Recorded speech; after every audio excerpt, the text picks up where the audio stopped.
নমস্কার বন্ধুরা, আজও দারুণ একটি মুখরোচক রেসিপি নিয়ে চলে এলাম।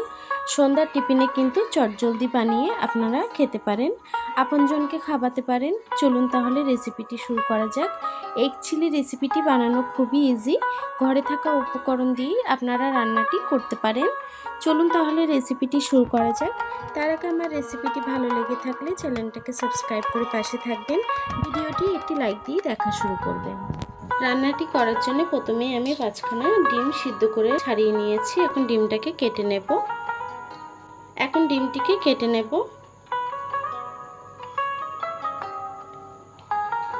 একটু মোটা পিস করে কেটে নেব।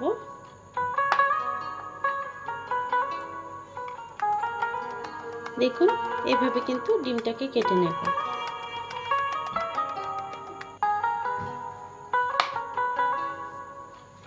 আমি 5টা ডিমই এভাবে কেটে নেব।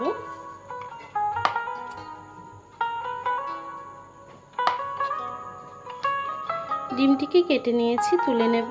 দেখুন, এভাবে পিস করে কেটে নিয়েছি। দেখুন, ডিমটিকে আমি কেটে নিয়েছি। আর কি লাগছে আসুন দেখে নিই। একটি বাটি নিয়ে নিয়েছি। আমি কর্নফ্লাওয়ার নিয়ে নেব 1.5 কাপের মতো কর্নফ্লাওয়ার। দেব সামান্য একটু নুন, দেব সামান্য একটু লঙ্কার গুঁড়ো। এখন সবকিছুকে একটু মিশিয়ে নেব। সবকিছুকে একটু মিশিয়ে নিয়েছি। এখন আমি জল দিয়ে দেব। জলটাকে দিয়ে আমি একটি ব্যাটার বানিয়ে নেব। কর্নফ্লাওয়ারটা গুলে নিয়েছি। চলুন তাহলে রান্নার দিকে চলে যাই। প্রথমে আমি কড়াইটি বসিয়ে নিয়েছি। কড়াইটি গরম হয়ে গেছে। আমি তেল দিয়ে দেব কিছুটা।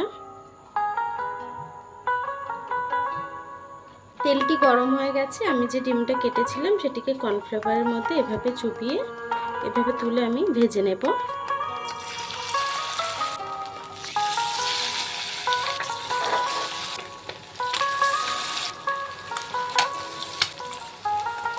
ডিমটিকে সুন্দর করে ভেজে নেব।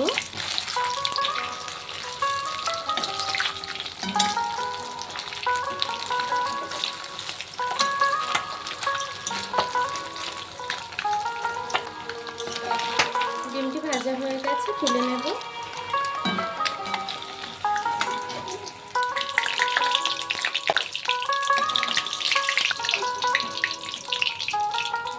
বাকিগুলোকে একইভাবে ভেজে নেব।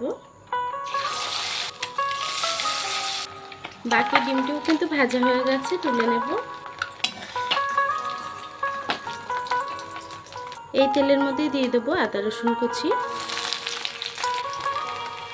আদা রসুনটাকে একটু ভেজে নেব। আদা রসুনটাকে দিয়ে আমি একটু রান্না করে নিয়েছি। এখন দিয়ে দেবো পেঁয়াজ কুচি। বারিক করে কেটে রাখা পেঁয়াজটিকে দিয়ে দেব। বারিক করে গ্রেট করে রাখা পেঁয়াজটিকে দিয়ে দিলাম। পেঁয়াজটিকে দিয়ে একটু ভেজে নেব। দেব কিছুটা কাঁচা লঙ্কা। ঝালটা যতটা পছন্দ করেন সে অনুযায়ী দেবেন। পেঁয়াজ আর লঙ্কাটাকে আমি কিছুক্ষণ রান্না করে নেব।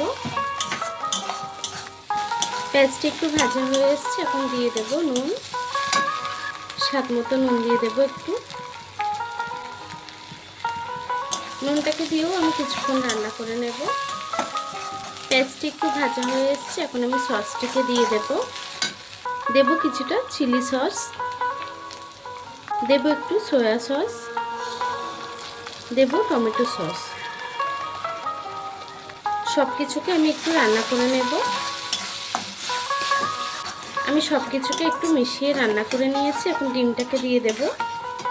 যে ডিমটিকে ভেজে রেখেছি সেটিকে দিয়ে দেব। ডিমটিকে দিয়েও আমি একটু নেড়ে চেড়ে দেব। সব কিছুর সাথে একটু ভালোভাবে মিশিয়ে নেব। খুব বেশিক্ষণ রান্না করতে হবে না, যেহেতু আমার ডিমটা সিদ্ধ আরও ভেজে নিয়েছি। মশলাটিকেও খুব সুন্দরভাবে রান্না করে নিয়েছি। আমি একটু নেড়ে চেড়ে উপর থেকে একটু ধনেপাতা আর একটু চিলি ফ্লেক্স দিয়ে দেব। এখন দিয়ে দেবো সামান্য একটু চিলি ফ্লেক্স। ঝালটা আপনারা যেমন পছন্দ করেন সে অনুযায়ী দেবেন। উপর থেকে দিয়ে দেবো একটু ধনেপাতা কুচি। এখন আমি একটু নেড়ে ছেড়ে গ্যাসটিকে বন্ধ করে দেব। এটি কিন্তু হয়ে গেছে আমার। দেখুন বন্ধুরা, আমার রান্নাটি হয়ে গেছে। এখন গ্যাসটিকে বন্ধ করে দেব। এখন আমি ডিমটিকে নামিয়ে নেব।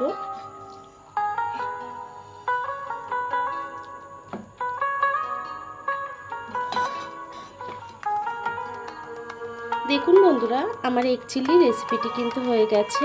আমার এই রেসিপিটি কেমন হয়েছে কমেন্ট বক্সে জানাতে ভুলবেন না। রেসিপিটি যদি ভালো লেগে থাকে চ্যানেলটাকে সাবস্ক্রাইব করে পাশে থাকবেন। আর এতক্ষণ ধরে আমার ভিডিওটি দেখার জন্য আপনাদেরকে অসংখ্য ধন্যবাদ।